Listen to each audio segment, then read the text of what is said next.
Hello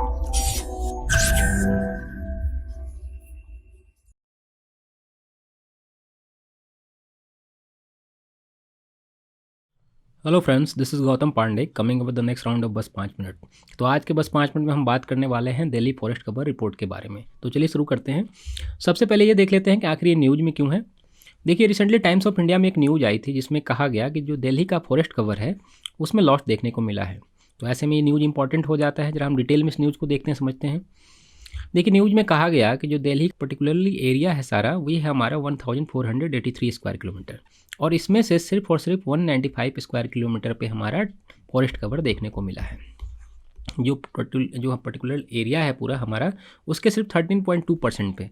मतलब समझिए कि जो हमारा नेशनल एवरेज है फॉरेस्ट कवर का, वो है हमारा 21.7%। उससे भी 8% कम देखने को हमें फॉरेस्ट कवर मिल रहा है दिल्ली में। एक तरफ जहाँ कहा जा रहा है कि फॉरेस्ट कवर में डिक्लाइन हुई है, दूसरी तरफ कहा जा रहा है कि जो हमारा ट्री कवर है उसमें इंक्रीजमेंट देखने को मिला है। मान लीजिए ट्री कवर हमारा दिल्ली में बढ़ रहा है। तो ऐसे में जरा डिटेल में समझते हैं कि कौन सा एरिया कितना है। देखिए, न्यूज़ में बताया गया कि जो हमारा दिल्ली है 195 स्क्वायर किलोमीटर जो फॉरेस्ट कवर है, उसमें से 6.72 स्क्वायर किलोमीटर ऐसे हैं जो वेरी डेंस फॉरेस्ट एरिया के अंदर में आते हैं, और उसके बाद आता है हमारा मॉडरेट डेंस फॉरेस्ट में। इसमें हमारा 56.6 स्क्वायर किलोमीटर एरिया आ रहा है। ऐसे में देखिए, हमारा जो ओपन फॉरेस्ट वाला एरिया है ये 131.68 स्क्वायर किलोमीटर एरिया है जो दिल्ली का पूरा। तो ये समझिए मैक्सिमम एरिया जो हमारा दिल्ली का है ये हमारा ओपन फॉरेस्ट एरिया में है। तो ये हमारे वेरी डेंस फॉरेस्ट एरिया क्या होते हैं, मॉडरेट डेंस फॉरेस्ट एरिया क्या होते हैं, और ये कैसे कैटेगराइज किए जाते हैं, कैसे डिसाइड किए जाते हैं कि डेंस फॉरेस्ट है, उसे समझते हैं डिटेल में। इससे पहले जरा हम कैटेगरी ऑफ फॉरेस्ट को देख लेते हैं। अगर अकॉर्डिंगली हम फॉरेस्ट सर्वे ऑफ इंडिया की बात करें तो फॉरेस्ट सर्वे ऑफ इंडिया ने फॉरेस्ट को 4 कैटेगरी में डिवाइड किया है। ये हमारा है पहला very dense forest, second number पे हमारा moderate dense forest, third number पे हमारा आता है ओपन फॉरेस्ट, और फोर्थ नंबर पे आता है हमारा स्क्रब। तो एक एक करके समझते हैं कि एक वेरी डेंस फॉरेस्ट क्या होगा और मॉडरेट डेंस फॉरेस्ट क्या होगा, कैसे डिसाइड होगा, इसको समझते हैं। देखिए वेरी डेंस फॉरेस्ट एरिया उस पर्टिकुलरली एरिया को कहा जाएगा जहाँ की हमारी जो ट्री कैनोपी होगी ये हमारी 70% से अधिक होगी। तो ऐसे में इंपॉर्टेंट ये वर्ड हो जाता है कि आखिर ये ट्री कैनोपी क्या होता है। देखिए, ट्री कैनोपी को इस एग्जांपल से समझते हैं कि आप इमेज में ये जो एक मान लीजिए ट्री देख रहे हैं, ये ट्री जितना एरिया कवर करती है ये इसका ट्री कैनोपी कहलाएगा। तो जहाँ 70% से अधिक हमारा ट्री कैनोपी होगा ये हमारा वेरी डेंस फॉरेस्ट एरिया माना जाएगा।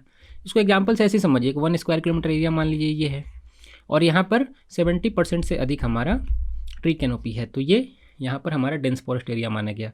सेकंड नंबर पे आता है हमारा मॉडरेट डेंस फॉरेस्ट। तो देखिए, मॉडरेट डेंस फॉरेस्ट में ट्री कैनोपी हमारा 70% से तो कम होगा बट 40% से अधिक होगा। तो ये हमारा हो जाएगा मॉडरेट डेंस फॉरेस्ट में। इसे वही एग्जांपल से 1 स्क्वायर किलोमीटर एरिया के हिसाब से समझ लीजिए, लेकिन लार्ज स्केल पे गवर्नमेंट तो लार्ज स्केल पे करते हैं, हम समझने के लिए 1 स्क्वायर किलोमीटर एरिया के हिसाब से समझ लेते हैं। और थर्ड नंबर पे आता है हमारा ओपन फॉरेस्ट एरिया। तो ओपन फॉरेस्ट एरिया को भी इसी एग्जाम्पल समझिए कि मान लीजिए पर्टिकुलरली एक 1 स्क्वायर किलोमीटर एरिया है, तो यहाँ पर हमारा जो ट्री कैनोपी होगा ये 40% से तो कम होगा बट 10% से अधिक होगा। तो ये हमारा हो जाएगा ओपन फॉरेस्ट। और जो दिल्ली का पूरा एरिया हमारा जो अधिक से दिखने को मिला है ये हमारा ओपन फॉरेस्ट एरिया में आता है।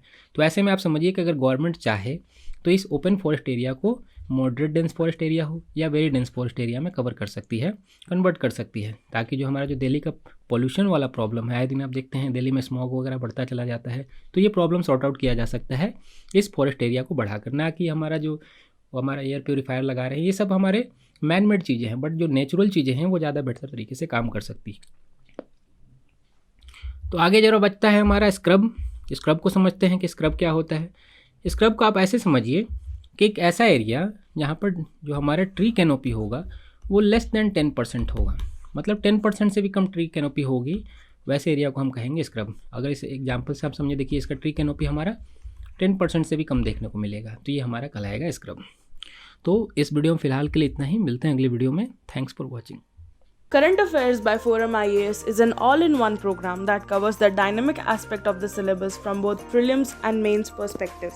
Last year, we have helped more than 100 students crack IAS with our current affairs classes.